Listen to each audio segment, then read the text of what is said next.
오늘 모세 이야기 7번째 시간입니다. 예배 드리는 자유라는 제목으로 하나님 말씀 함께 나누겠습니다.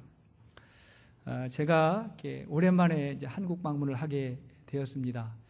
그래서 방문 중에 제가 차가 없잖아요. 이동하기가 어렵잖아요. 그래서 어느 분이 저에게 BMW를 제공해 주셨어요. 그래서 미국에서도 사용하지 못하던 BMW를 제가 사용했는데, 제가 사용한 BMW는 좀 특별했습니다. B, 버스,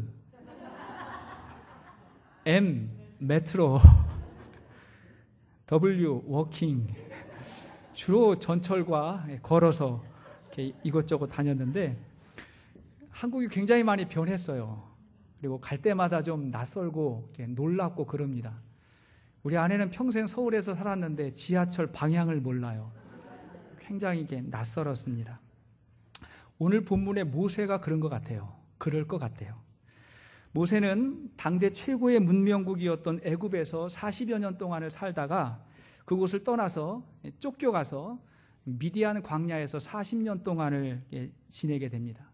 그리고 나서 이제 40년 만에 다시 애굽에 가게 되었는데 얼마나 낯설겠습니까? 광야에서 당대 최고의 도시에 다시 입성하게 된 거예요. 더욱이 모세가 누구 앞에 섰어요? 바로왕 앞에. 80세 된 노인 양치기 목자가 세계를 호령하는 최강대국 애굽의 왕 바로 앞에 서게 된 겁니다. 그것도 당당하게 자기 백성을 달라고 요구하는 그러한 상황입니다. 왕 앞에 서는 것도 굉장히 어렵지만 그 왕이 싫어하는, 왕이 도저히 받아들일 수 없는 그러한 요구를 한다는 것 자체가 굉장한 일이에요. 대단한 일입니다. 여기서 알 수 있는 게 뭘까요? 하나님께 엎드린 사람은 세상에 당당합니다.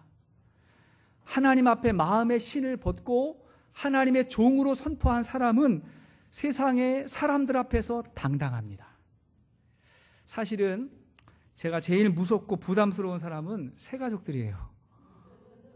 부담스러워요. 왜냐하면 한 영혼이 너무너무 귀하기 때문에, 혹시 저의 부족함으로 인해서 실족할까 봐, 하나님의 영광이 가려질까 봐 굉장히 부담스럽고 어렵습니다. 또 하나님 나라의 원리는 어린아이와 같이 작은 자가 가장 큰 자라고 했어요. 자, 마가복음 9장 36절 이하의 말씀 보니까, 자, 시작.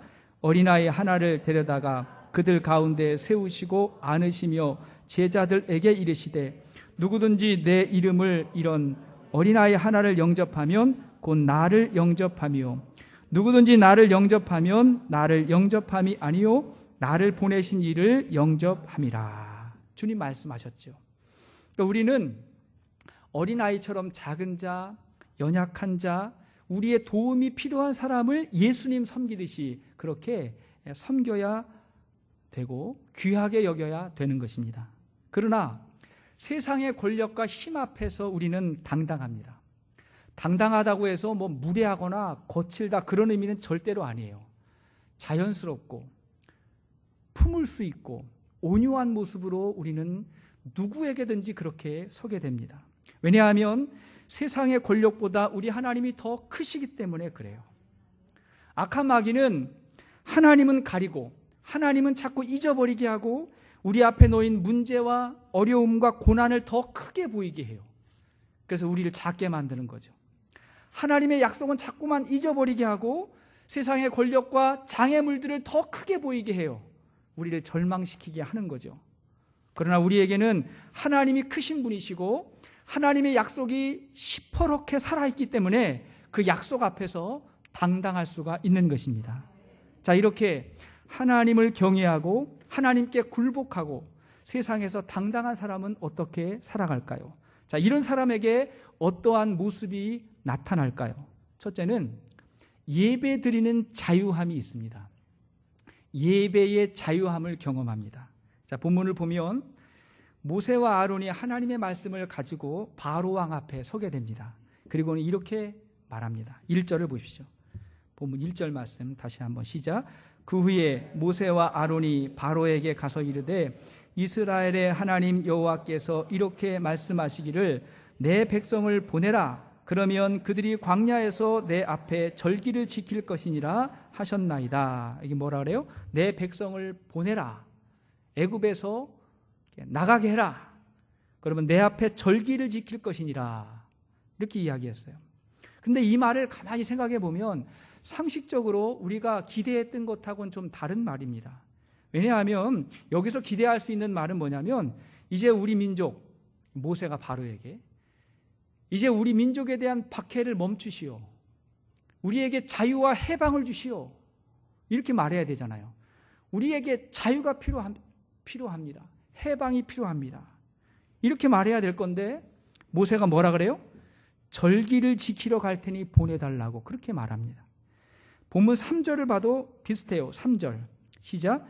그들이 이르되 히브리인의 하나님이 우리에게 나타나셨은즉 우리가 광야로 사흘쯤 가서 우리 하나님 여호와께 제사를 드리려 하오니, 여기도 보면 여호와께 제사를 드리러 간다.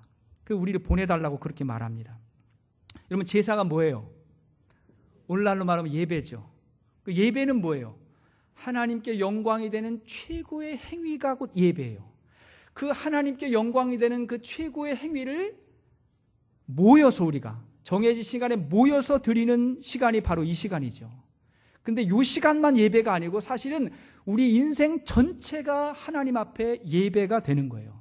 모세의 말은 뭐냐면 예배 드리러 가야 되니까 우리를 보내달라고 말하는 거예요. 이 부분에서 어떤 사람은 이 모세가 좀 정직하지 못한 거 아니냐 이렇게 생각할 수 있어요.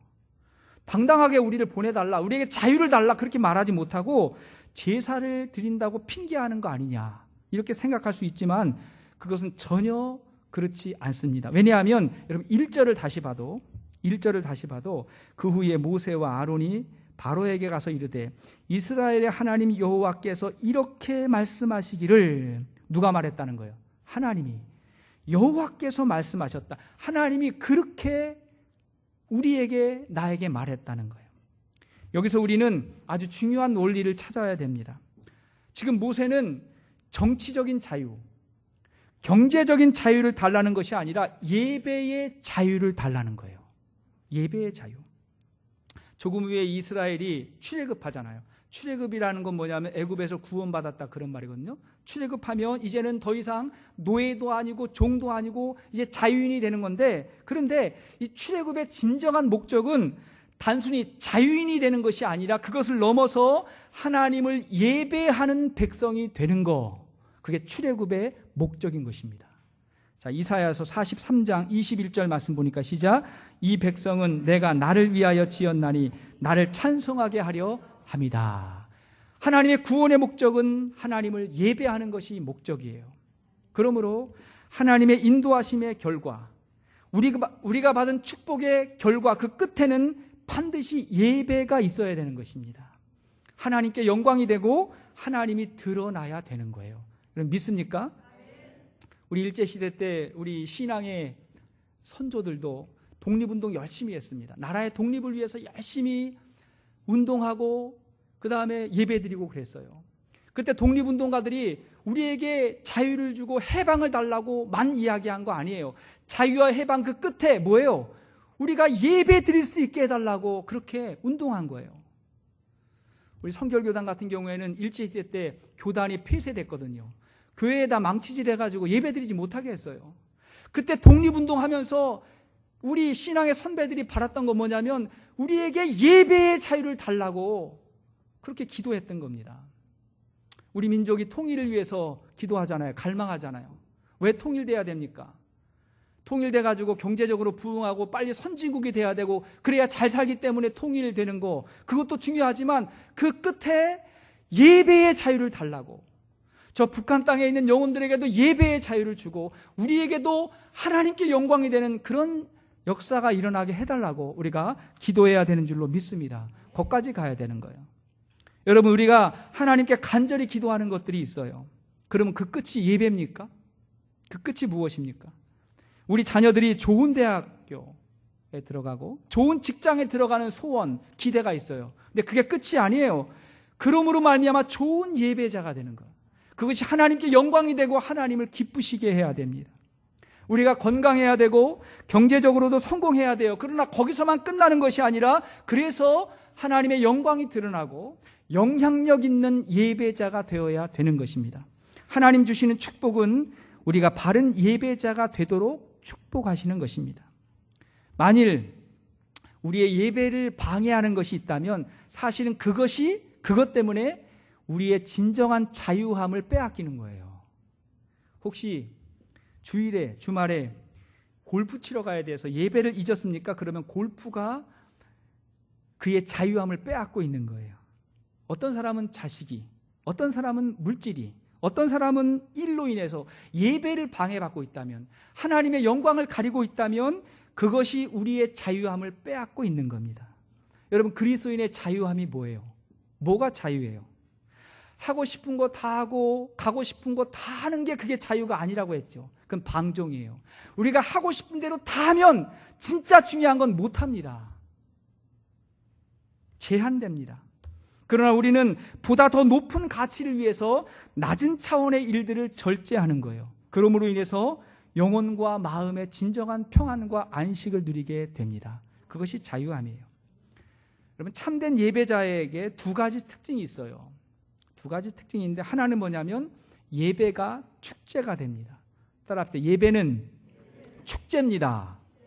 예배가 축제가 돼요. 왜냐하면 본문 1절에 절기를 지킨다 그랬죠. 절기를 지킨다라고 하는 말을 영어 성경을 보면 페스티벌이나 셀레브레이션으로 번역이 됐어요. 그러니까 절기가 뭐란 얘기예요? 축제라는 거예요. 축제. 그러니까 우리의 예배는 근본적으로 하나님의 구원의 기쁨을 즐거워하고 하나님의 승리를 찬양하는 그런 축제의 예배가 되어야 됩니다. 오늘 이 예배가 여러분의 즐거움과 축제가 될 수 있기를 축원합니다.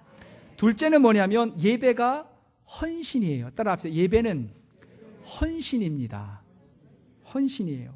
3절에 제사를 드리려 하오니에서 제사를 영어 성경을 보면 sacrifice 이렇게 나와요. sacrifice. 어떤 의미예요? 희생한다. 하나님에게 희생하려 한다. 그러니까 구원받은 사람의 예배는 뭐냐면 하나님에게 헌신을 고백하고 내 삶을 하나님께 드린다고 하는 고백적 예배가 되어야 돼요.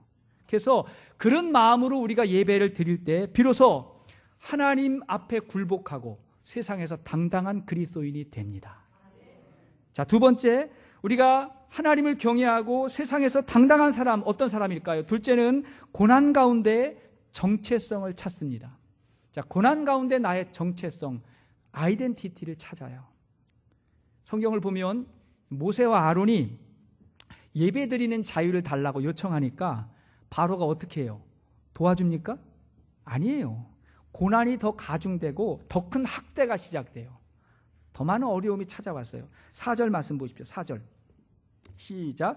애굽 왕이 그들에게 이르되 모세와 아론아 너희가 어찌하여 백성의 노역을 쉬게 하려느냐? 가서 너희의 노역이나 하라. 가서 너희의 일이나 해라. 계속해서 일해라. 그렇게 이야기했어요. 뿐만 아니라 6절에서 8절까지를 보면 시작. 바로가 그날에 백성의 감독들과 기록원들에게 명령하여 이르되 너희는 백성에게 다시는 벽돌에 쓸 집을 전과 같이 주지 말고 그들이 가서 스스로 집을 줍게 하라. 또 그들이 전에 만든 벽돌 수요대로 그들에게 만들게 하고 감하지 말라. 그들이 게으름으로 소리질러 이르기를 우리가 가서 우리 하나님께 제사를 드리자 하나니. 자, 바로의 학대가 더 심해졌어요. 오늘 말씀을 보니까 아마 그 이스라엘 사람들이 애굽에서 벽돌 만들어서 성 쌓는 일을 했던 것 같아요. 근데 그 벽돌이 흙벽돌이었던 것 같아요. 그 흙 속에 집 같은 게 들어갔는데 전에는 그 집을 갖다 주면서 벽돌을 만들려고 했는데 이제는 어떻게 됐어요? 너희들이 집도 가져다가 벽돌을 만들 때 예전하고 똑같이 만들어라. 너희가 지금 쉬려고 제사 드리려고 예배 드리려고 그러는 거지 하면서 더 심한 그런 학대가 이어졌습니다. 여러분, 우리가 참된 예배자로 서려고 할 때에 세상이 저절로 인정해 주지 않습니다. 그렇게 하라고 쉽게 인정해 주지 않습니다. 종종 세상에 박해가 올 때도 있어요. 어려움이 올 때도 있어요. 과거에 군대에서 어떠셨나요? 직장 생활하면서 말씀대로 신앙생활 제대로 하려고 할 때 어떤 일들이 있었나요? 순순히 그렇게 하라고 하던가요? 그렇지 않아요. 이 출애굽기에서 바로는 마귀를 상징합니다. 마귀는 우리가 하나님의 백성이 되어서 예배자가 되려고 할 때 가만히 있지 않아요. 더 구속하고 더 통제해서 우리를 결박해요. 더 누르고 더 압제해가지고 그렇게 하지 못하도록, 우리가 하나님 앞에 서지 못하게 하도록 하는 게 그게 마귀의 일이에요. 그때 우리가 돌파해야 됩니다. 예배를 선포하고 예배의 능력을 경험해야 돼요. 그때 믿음의 사람은 자기의 정체성을 찾습니다. 나는 예배자다라고 하는 걸 선포해야 돼요. 제가 이번에 한국에 갔을 때에 대부분의 시간을 가족들하고 보냈습니다. 그걸 위해 갔기 때문에. 또 우리 그 어르신들 중에는, 가족 중에 어르신들 중에는 돌아가신 분들도 많아요. 제가 찾아뵙지 못한 분들도 많고, 또 조카들 중에는 결혼한 조카들도 있어요. 이제 못 가봤기 때문에 만나봐야 되고, 그래서 이제 가족들 주로 다 만났는데, 그럼에도 불구하고 한 명의 친구와는 전화 통화를 했어요. 전화 통화를 했더니 지난 한 주간 강원도 평창에서 있었던 CCC 연합수련회, 그러니까 한국 대학생 선교회, 한국의 대학생 선교단체 중에 가장 커요. 이 선교단체에서 여름이면 강원도에 모여가지고 전국 수련회를 하는데 수천 명이 모입니다. 그 수련회장에서 학생들을 인도하고 지도하는 그런 역할을 하고 있었어요. 전화통화만 하고 만나지 못했고, 또 다른 한 명의 친구는 잠시 만났습니다. 서울 근교에서 잠시 만났는데, 이 친구들이 제 고3 때 신앙의 전우들입니다. 신앙의 전우들. 제가 이렇게 표현하는 이유가 있어요. 전우예요. 당시 제가 다니던 고등학교가 유난히도 극성스럽게 공부시키는 것을 자랑스럽게 여겼던 학교예요. 극성스럽게 공부시키면 좋은 학교라고 알려지던 그러한 시대였습니다. 그래서 주일에도 학교 독서실에 나와서, 학교 독서실을 사립 독서실보다 훨씬 더 좋게 시설을 만들어줬어요. 그래서 이제 이렇게 특정한 사람들을 모아서 자기 자리를 만들어주고, 이제 거기서 이제 공부를 해야 됐는데, 그런데 1학년, 2학년 때는 주일에 교회 가는 거는 허락해줘요. 교회 간다 그러면 허락해주고, 오후에 오면 이제 출석 체크를 해줍니다. 그런데 고3 때는 예외가 없어요. 교회도 안 돼. 예외가 없어요. 그러나 다니엘과 세 친구들처럼 우리들은 더욱 모이기에 힘썼고, 당연히 주일 오전에 예배를 드리고 오후에 이제 갔습니다. 그럼 오전 오후 출석 체크를 하거든요. 근데 어느 날 주일 예배를 드리고 이제 오후에 갔더니 제 책상 앞에 메모지가 써 있는 거예요. 교무실로 와라. 써 있었어요. 그날 일찍 선생님이 그 유명한 학생 주임 김모 교사였어요. 아주 지독한 김모, 키도 굉장히 작은 사람인데 아주 독한 분이었어요. 그분이었는데 교무실로 와라. 그래가지고 이제 갔더니 우리 친구들 5명이 모였어요. 다시. 그러니까 그 주일날 교회 예배 드리러 갔던 사람은, 독서실에 있는 사람은 5명의 친구들이 전부였던 거예요. 5명이 갔어요. 그랬더니 그분이 하신 말씀이 지금도 또렷이 기억이 나요. 이렇게 이야기했어요. 너희들 다른 학생들 공부하는 시간에 너희들 공부 안 하고 예배 드렸지? 교회 갔지? 하나님께 뭐라고 기도했니? 다른 친구들 공부하는 시간에 공부 안 하고 하나님께 예배 드리면서 공부 더 잘하게 해달라고 기도했지? 그게 공평하다고 생각하냐? 이렇게 논리적으로 얘기를 하는 거예요. 그러면 그 다음 이야기가 뭐냐면 너희들은 예수의 이름으로 대학교 떨어져야 돼. 그러더라고요. 깜짝 놀랐어요. 그러면서 엎드리라는 거예요. 엎드려라. 그러고 나서 한마디를 더 했는데 뭐라고 이야기했냐면, 그분이 의도를 가지고 한 건지 그냥 한 건지 모르겠어요. 한마디 더 했는데 너희들이 혹시 목사가 된다면 모르겠지만 그렇지 않으면 맞아야 된다 그러더라고요. 저는 그 기회를 놓치지 않고 제가 말했어요. 예, 저 목사 될 건데요 하고 말했더니 이분이 굉장히 당황하시면서 그럼 너는 일어서 그러더라고요. 너는 일어서. 그리고 저만 제외하고 4명의 친구들이 굉장히 많이 맞았어요. 훗날 그 중에 1명도 목사가 됐는데 일찍 말하지 않아서 맞았어요. 강원도 평창에 가 있는 그 친구 목사인데 일찍 말하지 맞았어요. 다른 3명의 친구들도 다 좋은 대학에 합격해서, 그때는 전기 후기대에 있을 텐데 다 좋은 대학에 합격해서 신앙생활 잘하고 지금도 좋은 친구로 지내고 있습니다. 여러분, 예배를 드린다고 하는 거, 우리가 신앙생활을 한다고 하는 것은 공부를 잘하기 위한 수단으로 하는 게 아니라 바른 예배자가 되기 위해서 공부하는 거예요. 하나님께 영광 돌리기 위해서 우리가 하나님 앞에 예배 드리는 겁니다. 믿음의 사람은 고난이 오면 자기의 사명이 더 분명해집니다. 믿음의 사람에게 고난이 오면 더 중요한 것이 무엇인지, 내가 변화되어야 할 것이 무엇인지를 깨닫게 돼요. 내가 이거 하려고 했다가 어려워졌구나 하고 하나님을 원망하는 게 아니라 그 상황에서 나를 변화시키고 나를 더 단련시키는 새로운 삶과 결단을 시작하는 겁니다. 시편 119편 71절 말씀 보니까 시작. 고난당하는 것이 내게 유익이라 이로 말미암아 내가 주의 율례들을 배우게 되었나이다. 계속해서 베드로전서 2장 19절 시작. 부당하게 고난을 받아도 하나님을 생각함으로 슬픔을 참으면 이는 아름다우나 죄가 있어 매를 맞고 참으면 무슨 칭찬이 있으리요. 그러나 선을 행함으로 고난을 받고 참으면 이는 하나님 앞에서 아름다우니라. 여러분, 만일 바로가 더 강한 통제와 압제를 하지 않았다고 한다면 이스라엘 백성 중에 많은 인원들이 나는 애굽을 나가지 않겠다고 생각했을 거예요. 그냥 여기가 좋겠다. 사람들은 이동하는 거, 떠나는 것을 두려워합니다. 난 여기가 좋으니까 난 애굽에서 살래 하고 그냥 남아 있으려고 했던 사람도 많았을 거예요. 출애굽하는 그날 놀라운 일이 벌어졌죠. 그 수많은 이스라엘 백성들이 한 명도 빠짐없이 그것을 무사히 탈출하고 홍해를 건널 수 있었던 그 기적 같은 일은 어쩌면 애굽에 엄청난 고난과 박해와 착취가 있었기 때문에 벌어진 것입니다.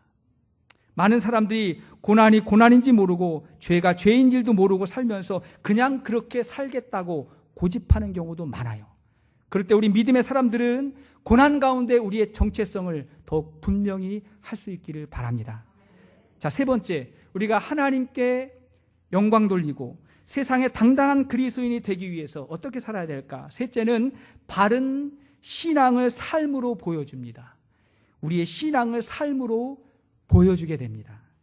여러분, 바로가 이스라엘 백성들을 보내주지 않았던 이유가 뭘까요? 더 압제했던 이유가 뭘까요? 뭐 여러 가지가 있겠죠. 그들의 노동력이 아까웠기 때문에. 그 당시에 노예라고 하는 건 돈하고 똑같은 거거든요. 그러니까 노예를 버린다고 하는 것은 손해볼 수 있기 때문에, 노동력이 아까웠기 때문에도 그렇지만 더 중요한 이유는 뭐냐면 하나님을 모르기 때문에 그랬던 거예요. 모세가 말하는 하나님을 몰라요. 자, 2절을 보십시오. 본문 2절 시작. 바로가 이르되 여호와가 누구이기에 내가 그의 목소리를 듣고 이스라엘을 보내겠느냐. 나는 여호와를 알지 못하니 이스라엘을 보내지 아니하리라. 나는 여호와를 알지 못한다. 그래서 안 보냈던 거예요. 그 당시에 신들이 많았거든요. 되게 많았어요. 아니, 바로 왕은 파라오죠. 파라오는 자기가 신이라고 주장했던 존재예요. 근데 하나님이 도대체 누구냐? 모르니까 안 보내준다는 거예요. 여러분, 세상 사람들이 믿고 있는 거 많잖아요. 우리가 하나님에 대해서 말을 잘하면, 기독교인들이 말을 잘하면 세상 사람들이 뭐라고 이야기하냐면 하여튼 교인들은 말은 잘해요. 그래요. 말은 잘해요. 교회까지 왔어도 목사가 설교를 하면 하여튼 목사들은 말은 잘해요. 속으로 그렇게 생각할 수 있어요. 또 우리가 모여가지고 뜨겁게 예배하고 뜨겁게 기도하면 하여튼 그리스도인들은 극성스러워요. 그래요. 그런 생각을 한단 말이에요. 그러니까 세상 사람들 우리가 모여서 기도하고 찬양하는 거에는 관심이 없어요. 어디에 관심이 있어요? 우리의 말과 행실에 관심이 있는 거예요. 우리의 삶에 관심이 있어요. 이번에 한국에 방문하면서 또 아이들하고 미리 약속했던 게 있는데 롯데월드에 한번 가는 겁니다. 롯데월드에 한번 이렇게 가는 게 약속이어서 거기 가게 됐는데 거기 가가지고 깜짝 놀랄 만한 것을 또 보게 됐어요. 뭘 봤냐면 롯데월드 가면 건물이 굉장히 크잖아요. 다양한 놀이기구하고 뭐 이렇게 샵들, 가게들이 굉장히 많은데 그 한 구석에 이슬람 기도처가 있었습니다. 무슬림들을 위한 기도의 처소가 있었어요. 이건 이슬람교 사람들이 만든 것이 아니라 이슬람 교인들을 위해서 롯데월드 측에서 만들어준 거예요. 왜냐하니까 그들은 정해진 시간이면 하루에 3번 무슬림의 성지 메카를 위해서 기도한다는 것을 알기 때문에 이런 시설을 만들어주면 그들이 오니까, 없으면 안 올 수 있기 때문에 알아서 만들어준 거예요. 알아서.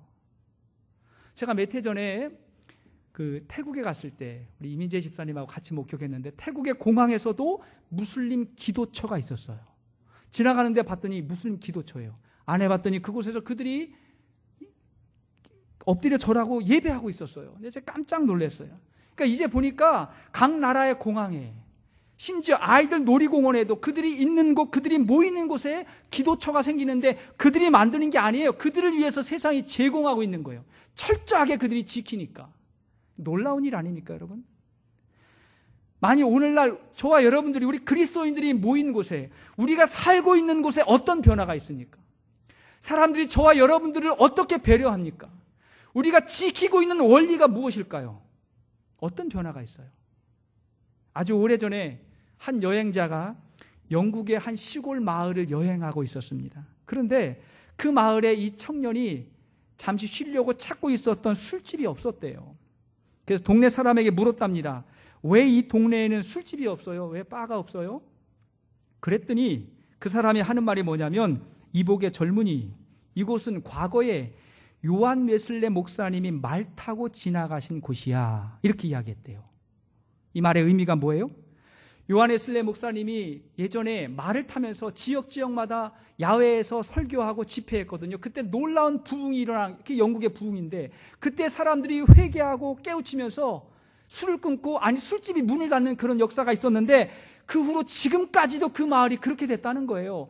요한 웨슬레 목사님의 영향력, 그리고 그 지역 사람들의 삶이 완전히 변화돼서 그 지역이 바뀌었다고 그렇게 말한다는 거예요. 여러분, 로마서 12장 2절 말씀이 뭐예요? 로마서 12장 2절 시작. 너희는 이 세대를 본받지 말고 오직 마음을 새롭게 함으로 변화를 받아 하나님의 선하시고 기뻐하시고 온전하신 뜻이 무엇인지 분별하도록 하라. 하나님이 선하시고 기뻐하시고 온전하신 하나님의 뜻을 분별하고 우리가 살아야 돼요. 우리가 살아가는 곳에서 그런 일들이 있어야 됩니다. 그러면 세상 사람들이 우리를 위한 배려가 시작이 될 거예요. 배려가 시작이 돼요. 특별히 여러분, 저는 그래요. 세상 사람들이 우리를 위해서 교회를 지어주겠습니까? 그렇지는 않을 것이고, 우리 그리스도인들이 있는 곳에 사람들이 거친 말과 욕설을 하지 않았으면 좋겠어요. 우리 앞에서 거친 말, 욕 이런 건 싫어하니까, 우리가 그게 불편하니까 우리 앞에서 욕하지 않았으면 좋겠어요. 그리고 다른 사람들이 우리 앞에서 사람들 비난하거나 정죄하지 않았으면 좋겠어요. 저와 여러분들도 우리가 모인 곳에서, 우리가 살아가는 삶의 현장에서 제발, 플리즈, 제발 다른 사람들 비난하거나 정죄하고 그러지 않았으면 좋겠어요. 그리고 거짓과 폭력과 속임수가 사라지고 예수님의 향기가 남게 되기를 축복합니다. 그게 그리스도인의 삶이에요. 예수님이 걸어가셨던 그 길과 진리가 우리를 통해서 드러날 수 있기를 바랍니다. 주님이 걸어가신 길은 특별히 두 가지인데, 하나는 섬김이고 하나는 순종입니다. 섬김과 순종이에요. 섬김은 뭐예요? 나를 통해서 다른 사람을 성공시켜주는 삶이 우리는 섬김이라고 정의합니다. 나를 통해서 다른 사람이 성공할 수 있도록 도와주는 거예요. 순종이 무엇입니까? 하나님의 말씀을 중요한 가치로 여겨서 말씀대로 살려고 애쓰고 수고하는 모습이 우리에게 나타날 때, 세상 사람들이 그것을 볼 때에 우리를 통해서 우리가 믿는 하나님의 영광이 드러나게 될 겁니다. 사람들은 그걸 봐요. 말씀의 결론을 맺겠습니다. 믿음의 사람에게도 어려움이 있습니다. 어려움이 없어야 믿음 생활하는 게 아니라 어려움을 극복하고 전진하는 게 믿음이에요. 오늘 본문을 보십시오. 모세와 아론이 제사 드리러 가겠다고 말하니까 더 많은 어려움이 찾아왔잖아요. 종종 어려움 우리에게 찾아와요. 근데 왜 우리에게 어려움이 있냐고 말하지 말고 이 어려움을 극복하고 전진하는 게 신앙입니다. 그래서 승리해야 돼요. 우리는 기억해야 됩니다. 우리 인생의 최종 목표는 예배드리는 자유, 하나님을 영화롭게 하는 목적이 우리에게 있는 줄로 믿습니다. 그러면 고난 가운데 우리의 정체성을 회복하게 됩니다. 내가 누구인가? 하나님 앞에서 우리가 어떻게 살아야 되는가를 생각하게 됩니다. 그러면 결국 삶으로 우리의 믿음을 증명하게 됩니다. 우리의 삶을 통해서 하나님의 영광이 아름답게 나타나는 그런 은혜와 축복이 있게 되기를 주의 이름으로 축복합니다. 우리 찬양 같이 한번 하시겠습니다. 우리 기쁨으로 찬양.